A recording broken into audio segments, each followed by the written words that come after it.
Thank you for downloading this podcast from theoutdoorstation.co.uk. Number 350.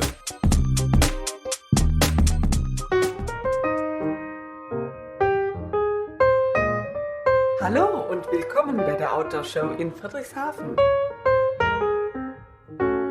Hello and welcome back to the final part of this four-part series recorded at the 2012 Outdoors Trade Show at Friedrichshafen in Germany only a few days ago. In the first three parts, we covered themes of lightweight equipment, UK brands and US brands. And in this particular podcast, we're looking at equipment and items associated with longer, more remote trips.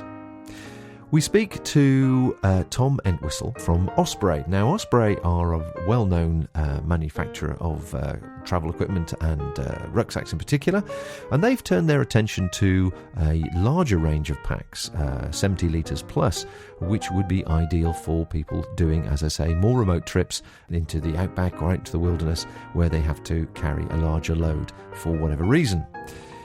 Now, in the rucksack, you might want to have items that gives you a bit more of a gourmet outdoors lifestyle.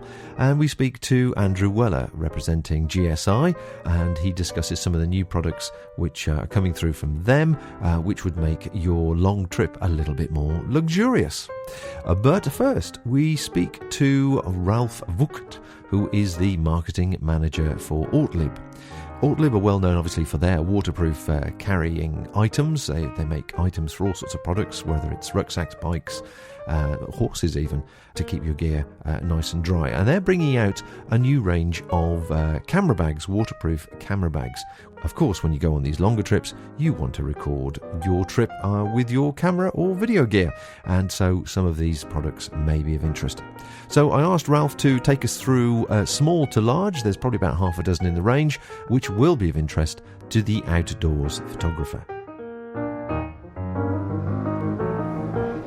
So we have different sizes of new camera bags with new shapes outside and inside, and new protection possibilities. So we begin with a smaller bag, which is a revolver-shaped bag with a waterproof small zipper, and the possibility to put in a single lens reflex with zoom lenses. And of course, memory cards for it. You can fix all the bags on your belt, on the shoulder. We have a handle, and you also can use a carrying system, a harness system, to fix it closely to your body, to any, for instance, motorbike or bicycle or wherever you have to fix or like to fix the camera bags. Okay, so if I can just repeat that and just add a bit here, we're looking at the standard single SLR case, as you quite rightly say, that we'll take a full frame SLR with a good size lens on it, probably a 70 to 200 zoom, and there's space for a few accessories in there, spare batteries and cards as well. But the traditional case that would probably be popular for a lot of people that walk in wet conditions, where they might want to attach it to their rucksack or rucksack hip belt and have a camera already at hand. The additional shoulder harness, very simple as it is that an additional item or does that come with the product? No, it's an additional thing we have since a lot of years, also for the old collection we have, but it's working on every size. On the smaller and also on the bigger sizes, we have D-rings all over the bags to fix it and to use it. So it's a spare part, but usable for every model we have. So it turns any of these bags into a simple rucksack, a camera bag. Right. Okay, and we're looking at the first one, as we say, and the street price for that in 2013 is going to be €139.95. Yeah. Okay, lovely. So moving up slightly in size, perhaps to the next size up, which would suit most enthusiasts, perhaps going out in wet weather conditions. Yes, that's right. It's called DigiShot. We have this DigiShot in two sizes, size M and L. So we have some outer compartments which are not waterproof, and the big inside compartment which is covered with a waterproof zipper again. So we have the zipper makes it completely waterproof, but we also have a flap for this bag. So in case you don't need to secure it from water or from rain or whatever, you can just use the flap to close the bag. without using all the time the waterproof zipper. Inside we have more space for the body, 2 lenses and flash, for instance, and of course also an inside pocket for the memory cards and smaller belongings or cleaning things. So that's the medium, and This is the large. that's the large, and so Large has bigger outside mesh pockets and also possibility to fix with this straps, for instance, a small tripod outside of the bag. So it's more for the longer or outside use, and of course the inside compartment is even bigger. And also gets enough space for longer and lenses and two main bodies. Yeah, definitely. So looking inside that, I could easily see 2 bodies going in there, possibly 2, possibly 3 lenses, and flash and various camera accessories. Certainly well padded. Everything's got very generous padding on it, and as you quite rightly say, a very juicy waterproof zip. But if you don't need to use the waterproof zip, the lid can still close and clip down, so your belongings are kept in one place, which is important. And what would the price be on those 2? Well, the Digi Shot, the smaller version, size M, will come with 179.95 euro, and the large version will be 199.95. The harness I mentioned before, it's a small thing, but it's usable, as I told you, for every of our models, is just 17.95. Lovely. Moving further up the scale, we've got something which will probably appeal to a lot of people that do a lot of cross-media, and it's sort of a combination between a camera bag and an office bag, but I'll let you explain the details. Well, it looks a little bit like a city bag. We have also in our range, so it's a comfortable bag to carry on your shoulder with a waterproof zipper again, and inside we have this padded compartments for 2-3 lenses, 1 or 2 bodies, and we have a special compartment for storing, for instance, an iPad inside. Yeah, or a small laptop, something like that would fit in there quite neatly. Or netbook, or for instance, like that. But it's definitely a city bag, isn't it? You could wear this in the city and feel comfortable. That's right. It's also the same. We have a big flap around, so if you use it, perhaps people don't see that you're wearing a photo bag with you. Yeah. It's just looking like a comfortable, nice city bag. Yeah. And all these flaps, so I don't think we did mention, but all these flaps do have additional storage compartments in them, sort of flat storage compartments, but they're not waterproof, but again ideal for spare items that you might need to carry with you. That's right. Now, moving on to the luxury item, the top of the range one, I think that seems to be here. Would you like to try and explain that one? Yeah. Well, it's waterproof photo rucksack. Looking like a rucksack, it's a rucksack, but it has a very different way of entering it, because the waterproof zipper around is on the side, and you open it vertically, right? And you have many possibilities for attaching outside equipment on it. For instance, a tripod again. You have outside pockets as well, mesh pockets, and you have possibilities to store and to fix other accessories you want to carry on with you. The main thing is, of course, the inside, where you get a lot of access to your camera equipment, and also other a very big space for your personal belongings, for instance, jackets or food or whatever. So it's mentioned for a trip, if you're going on a trip outside with your camera equipment, and you need also additional things, not only the camera with you. I think if I can help there with the description, if you look at from the profile, the side of the bag, it actually is of a teardrop shape, so it gets wider at the bottom if you were looking at and while it's positioned on somebody's back.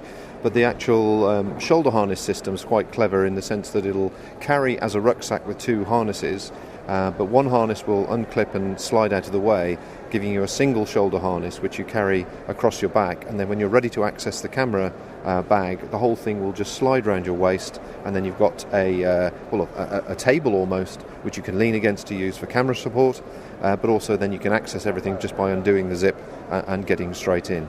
And what you were referring to earlier on is these pre-cut holes that is pretty standard with Ortleib equipment, where you can put Velcro tabs or other types of webbing through to attach additional items. If I can just comment as well on the front of the bag here, where you're talking about the tripod holder, that's quite a very nifty design. I've not seen something like this before.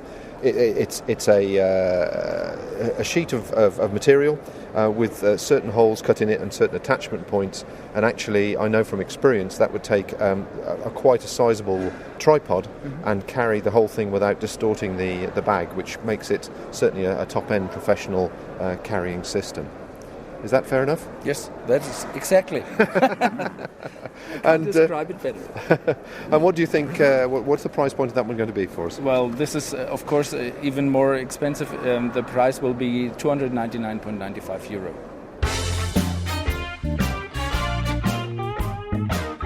It's all about the great outdoors. Podcasting around the world. Online, on demand. And always free. I think it's a splendid idea. This is the Outdoor Station. I would just like to say, wow.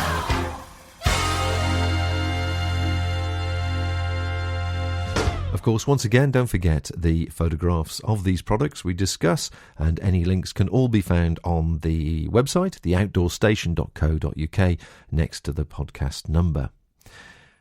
Andrew Weller is from Rosker, who distribute the GSI products in the UK. GSI make a wide range of items, all associated with eating and drinking, really, in the outdoors. And there were a few things coming through for next year's season which caught my little gourmet eye. Something about making life in the outdoors that little bit more luxurious. Quite excited about the new commuter Java press. Obviously a lot of coffee lovers in the UK now, and this is another way of accessing good quality fresh coffee, but a very simple, easy to use way of brewing your favourite Java. So it has a removable plunger section, effectively a French press. The idea is that you pop your fresh coffee in the main compartment, and then when you're ready, add the boiling water, leave the coffee to brew for the required strength, and then simply depress the plunger to generate sediment-free coffee.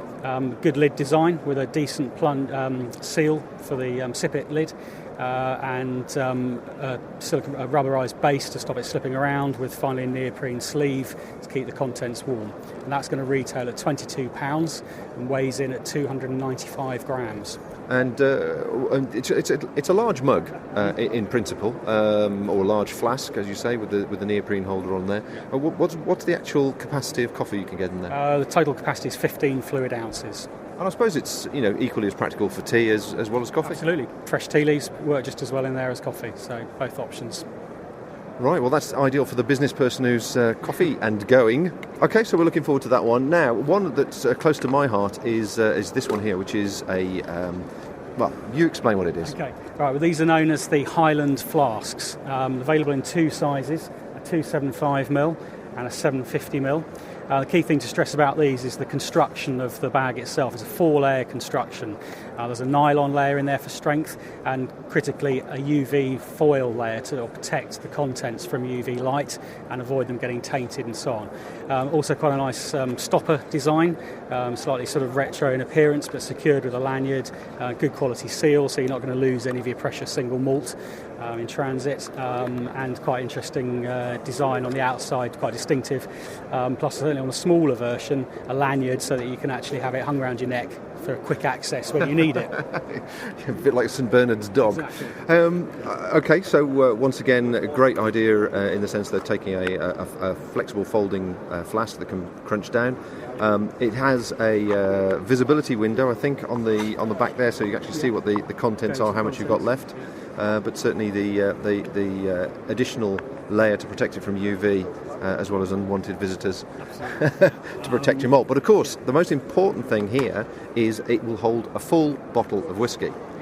Whereas some products on the market at the moment don't hold a full bottle, which is frustrating because it means you've fill it up, and then you have to drink the rest before you set out. Yeah, it's a hard one, but someone's going to have to do it. Exactly. Price-wise on those, the smaller version, the 275mm, is £7.50. The larger 750mm is going to retail at £11. Okay, well, I'm sure they'll be popular with many people I can think of on the various trails. But you've gone down smaller now as well, with some other smaller sort of condiment sets using the same concept. Absolutely, we've introduced 2 sets. Firstly, the condiment, 60mm capacity, pack of 4. Again, the 4-layer construction with the foil layer in there to protect the contents, so whether it be mustard, olive oil, ketchup, whatever you fancy. They also come with 2 sets of lids, a flip-top lid for ease of pouring, and then also a separate design with a lanyard to secure the lid to the bag. So that's a positive complete stopper lid, and the other one's a flip-top lid, yeah? Absolutely. And then the other option is the travel bottles, 100ml capacity, so that's appropriate for travel on aircraft, TSA approved. Again, come with both sets of lids, retail at £14 for a set of 4. These are 3-layer construction, so still very durable, but intended for shampoos, etc., that type of product. Well, certainly when you pack your bag for any type of trip, whether it's a holiday type trip or sort of backpacking, you want to be confident that the container that you've put it in is going to be durable. Yeah. And these are up to standard. Absolutely. Yeah, the lid designs on all the GSI products are very well thought out, and we're very confident in their suitability for the intended purpose. I certainly noticed in the show this year that people are taking the gourmet experience of accessories that stage further. There are various people with much larger items which for bigger camping activities. And you've taken the condiment set and put it all together with a whole variety of things for the gourmet backpacker, I noticed. Absolutely, yeah. We're hoping this would be of interest to backpacking-like customers. Comes in at 105 grams for an 8-piece set, contained in a lightweight mesh storage bag. The contents consist of 2 condiment bottles, 60 millilitre capacity each, a pot scrubber, scourer, a decent capacity spoon, and also spatula, both of which have nice siliconized rubber grip or touch points on there. A microfiber camp towel, general purpose, drying up whatever you'd like to use it for. And finally, a 2-section salt and pepper holder. Could also be used for spices or any other sort of dried condiment that you wanted to carry with you. And yeah, as I say, nice lightweight, versatile little set, enabling you to whistle up some decent meals when you're out. I was thinking there's pancakes there, you could have syrup in that one, there's all sorts of things that immediately come to mind. Masses of possibilities Absolutely, in that. yeah. That's going to retail at £18. One thing I'd like to show you, new to the range for next year, is the Infinity Backpacker Mug. So very light, very durable backpacker's cup with a decent lid design. So leak-proof, the cup can be inverted and you shouldn't have the contents coming out. It uses a silicone rubber seal around the inside of the lid, and then has a sip-it design on the lid itself, so you can drink and obviously not have the contents getting cold too quickly. It utilises a neoprene sleeve with a non-slip rubber base to stop it skidding around, and finally a fold-flat webbing handle to enable you to drink it comfortably. And it's not very heavy, is it? It is actually very light. 100 grams is the specified weight. And what's the actual capacity of that? Because that looks bigger to me than most mugs. Yeah, capacity on that one is 17 fluid ounces. So that's almost a pint, isn't it, really? So that's certainly plenty of whiskey in there, really. Absolutely. Yeah, in combination with your Highland flask, you'll be well set with that. We're hoping that will retail at around the £10 mark, price to be confirmed on that one. Well, I think that'll be a very, very popular item for people that don't want a metal mug. Yeah, absolutely. Yeah, it's noticeably lighter, obviously, than a metal mug.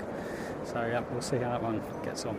And, of course, the final question with all these items, before people get too excited, is when they're going to be available in the UK. Well, all the products discussed form part of the 2013 range, and we're hoping they'll be available in February, March time next year. You're listening to the outdoorsStation.co.uk, bringing you more about the outdoors world. Podcasts based solely around self-powered travel. If you walk, run, cycle, paddle, climb, explore or sail, we want to share your adventure, hear your highs and lows, and inspire others to go out and do more. Although generally we like to keep things fairly lightweight and have our interest in the lightweight market on the outdoor station, there are times where you need a much bigger pack for much longer trips, or trips into the wilderness. Obviously, you need to carry a bigger load. Osprey are bringing out a new range of packs, the men's Xenith from 75 up to 105 litres and the women's Xena 70 and 85 litres. Tom Entwhistle is the European sales manager for Osprey, and I asked him to take us through the key features in this range. Well, the new range of packs falls within the Deluxe Expedition Trekking Pack category. It's a brand new pack to the range. It's the Xenith and the Xena. The Xenith is the male pack and the Xena is the female pack. Really what we wanted to do is promote the category of people kind of getting away from everything in modern day lifestyle. We all believe as individuals and as a company there's an inherent value in going away and entering the wilderness, and obviously as our categories grow we've also included child carriers into that for this year, so kind of taking your family, your friends, your colleagues and going getting away from it. And that was a really big reason why we reapproached backpacking packs. 39 years ago when Mike Fortenhauer started the company, doing a lot of trekking with his dad and his brothers in Oregon, these were the type of packs that he started cutting and sewing on his sewing machine at home. So from a heritage standpoint, this is a very important category for us as a brand. So going back to the Xenith and the Xena, the big thing about any pack like this is the engine of the backpack. You know, the engine of this particular style of pack is designed to get you from A to B comfortably. So we've done a lot of component and fabric updates on the body of the pack, including the back system as well. So just to kind of run through that first. Before we do that, can we just, you haven't actually mentioned the volume of these packs, just so people can get it in their mind what we're talking about. Sure, yeah, sorry. Well, 3 volumes in the Xenith. That is a 75, an 88 and a 105 litre. And then in the Xena, we start with a 70 and then we have an 85. Starting with the back system, we've taken a big reapproach to the hip belt of the Xenith and the Xena. This is still a bioform hip belt, and just kind of draw attention to the bioform because a lot of people know this. This is a fully custom mouldable hip belt. We supply ovens to all the European retailers that we have, so you can add a massive element of customizable property to it, you know, really fossilising the shape of people's hips. But what we've also done is taken a look at that from a commercial element to give an off-the-shelf fit and also help retailers selling online as well, so that when you buy this is more or less 90% kind of fitting already. They are still custom mouldable, and that gives you that last 10-15% of tweak, but a big thing really is the pre-curved profile of the new hip belt. We've also done a lot of work with the materials that the hip belt and the harness are made out of. This is a new material that we have. It's got a kind of neoprene finish to it, so it's a really nice contact straight away. Underneath that finish is a spacer mesh, so you still have a lot of ventilation within the harness and the hip belt. We've got reverse spacer mesh back panel, and integrated into that is a silicone treatment in patches that retain it in the area on your body. They also keep the clothing against your back, so it stops it from riding up and down. A big part of carrying a lot of weight with any pack like this is in the lumbar area, and this is constructed with a full tiered structure of EVA foam.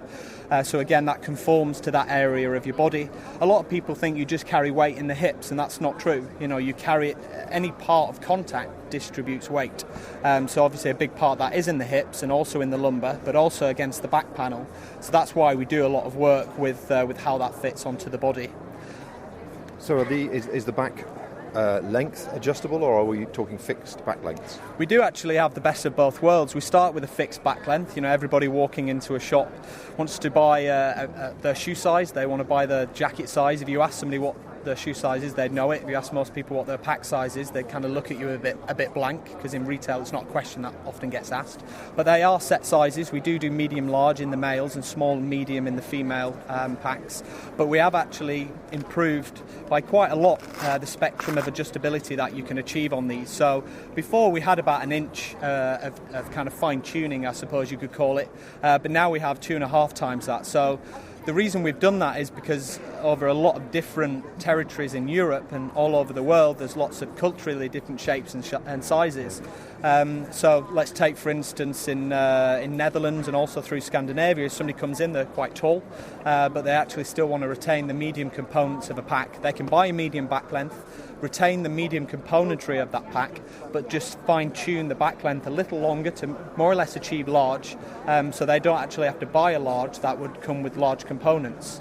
So we do actually offer a swapping service across Europe, so if somebody did want to do that, maybe they're a bit broader in the shoulders or larger or smaller in the hip area, they can swap, but allowing the Xenith and the Xena just to extend more, that limits really how many times that has to be done.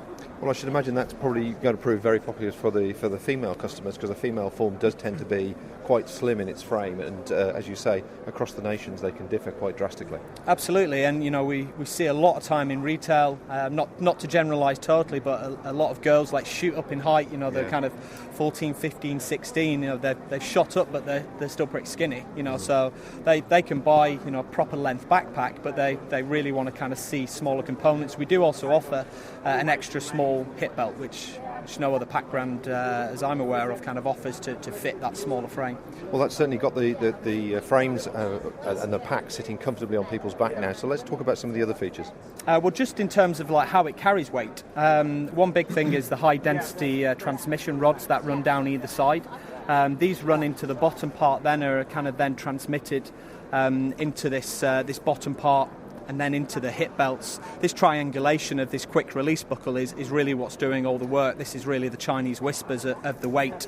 And then to add torsional rigidity, behind the back panel is a plastic frame sheet with a 2/3 aluminium stay that runs throughout this. So that gives you torsional rigidity and complements the rest of the weight transmission that's going on. Commercially, what we've done as well is improve the feature set by adding in hip belt pockets, something that we do very well with our mid-size activity packs, and it's feedback that we definitely acted upon. Those quick release off so that you can then quick release the hip belt buckle to take it off for moulding. That's why it works in that way. We still have the stow on the go system. This is an innovative idea, doesn't add any weight, but it allows you to carry trekking poles. And in this case, I suppose, this is even more relevant when somebody is carrying a lot of weight. They want to support their feet and their knees. They should be carrying and using trekking poles. So this is a quick way of stowing them away. If you wanted to do a bit of scrambling, or you just kind of needed to stop and use your hands, you get rid of it. You don't have to take your pack off. Then moving into the body of the pack, a big part of expedition sometimes borders into travel, but expedition really is kind of organising your kit and having the ability to access that kit when you need it. You kind of sat in your tent, and you need to really use this as a suitcase sometimes, not just a backpack. So entry points on the bottom of the pack still have a divide down here. So this is a lid pack, so you can go in from the top, but then on either side we have an enlarged crescent zip that enters the main body of the pack. So there's actually 4 ways of entering this backpack. So you can open it up, as I said, like a glorified suitcase. So if it's in the rain or whatever and you just want to access the tent, and the tent's stowed on one side, it saves everything else getting wet. Absolutely. Yeah, that's this type of pack, this type of user really understands organisation, and to complement that, that's why we've given extra entry points to the pack.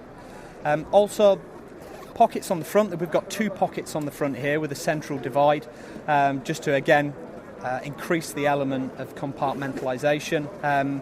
Also then moving into the lid, one big thing is if you get into a corrie or a coombe, you want to just go off for an hour or so, obviously you don't want to take your main body of your bag.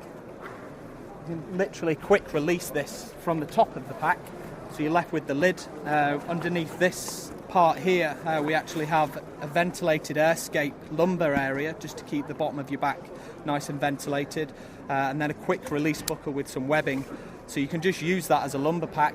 Take a camera, lightweight rain jacket. Then these I undid these parts from the pack, these quick release buckles. They then double back on top of one another to create a compression system or a carrying system for the lumbar pack. And that must be, looking at the size of it, off the top of my head, about 15, 20 litres, something like that? It is, yeah. It's actually probably closer to about 12 litres, 12, 13 litres, but yeah, you're getting a good amount of litrage. That's a sizable, SLR and wet clothes and a bit of food, plenty of space in there, isn't it? Absolutely, and that's exactly what it's designed for. Camera, jacket, a little bit of supply, maybe a first aid pack, pack, you've got enough literage within there. Also, a quick point as well is, as I said before, this does have webbing and a quick release buckle to use as a lumber pack, or if you want to sling it over your shoulder if you're doing a bit of travelling with this. If this is an expedition pack, that it is, and you're a few weeks away from civilization and you accidentally step on your hip belt buckle with a big pair of boots on, you crack that or whatever, accidents do happen. Yeah. You're always carrying a spare hip belt buckle, so you don't have to tie a knot in it for the 2 weeks back to your car. Yeah, that's useful thinking. So when you remove the top pocket, then does it have a lash strap to hold the contents of the pack together? Should you leave it behind somewhere? Well, what we have is a pretty secure closure system on the top, and we do also have this top compression strap. So yeah, you could use lots of elements of this pack to do that with. I mean, the sort of you say about getting away from it all. We're talking about people that really are doing probably more than 2 or 3 weeks carrying a pack, travelling wild, as opposed to a world traveller. Yes. It strikes me as more as a technical pack to get out into the wild as opposed to a travelling pack, should we say. It is, yeah. And when we talk about people carrying lots of weight, yes, we are totally in agreement that weight and equipment is getting lighter, it's also getting smaller. But when, like you said, you're going away for 2 to 3 weeks, maybe from a wilderness standpoint, you're also carrying food, obviously, and then as soon as you add 2, 3, 4 litres of water, that's 2, 3, 4 kilos of weight that you wouldn't have been carrying if you could have the ability to fill up on the way. So really, when I talk about weight, it's a combination of everything, inclusive of water, food, sure. It's the whole thing. And have you tested the packs, or do the packs come with an advisory maximum weight? These particular packs have actually had already from our sponsored athletes and within the company. We're a company that's based on testing the packs before we sell them or train on them. They've already had 6 expedition trips within the prototype stages and also within these early production stages of the pack. So that's a big thing for us as a company. That's obviously an important thing. Yeah. I was coming back to the weight issue again. Apart from the actual weight that the contents will carry, obviously the final weight of the pack is the other thing as well that people have to consider. Yeah. Well, just to answer your question that you did ask before, this is a pack that is designed to carry easily between 25 and 30 kilos of weight. The middle volume of pack, the 88, is 2.38 kilos in a medium back length. So basically is carrying 10 times its body weight, I suppose, when you look at it like that. So the power to weight ratio of any pack is important to us. Sometimes the weight is more important, sometimes the ratio of what it can carry is more important, but in this type of pack it's all about finding the right balance. The female-specific ones, what's the subtle differences between the male and the female units, apart from the content size by the looks of it? Yeah, well, aside from the obvious aesthetics that we tailor towards female-specific, some of the profile and the compartments are also female-specific as well, just so kind of physiologically they don't kind of interfere with how it fits on a woman. But with regards to the back system, what you find is the back length is often shorter. Also, the componentry is different, with the harness being more curved and contoured so it doesn't run directly over the breast. Also, the yoke is often narrower as well, so it doesn't slide off the shoulders. You see kind of young girls often walking on Duke of Edinburgh hanging onto the harness because it's a unisex pack, it's just sliding off the shoulders. And also the hip belt as well is tailored to being more female specific because of the size and because of the pitch angle of the hips. And I presume there's a colour scheme involved for the two different sexes as well? There is, yeah. We have a graphite grey and a Mediterranean blue for the men, and we also have a red and a lighter blue for the women. The final question has to be, of course, availability and price point. Yeah, the Xenith and the Xena are available from January 2013. Just to run through the capacities and the equivalent prices, the 75 Xenith is 200 SRP, the 88 is 220, and the 105 is 240, and they're the same for the women's.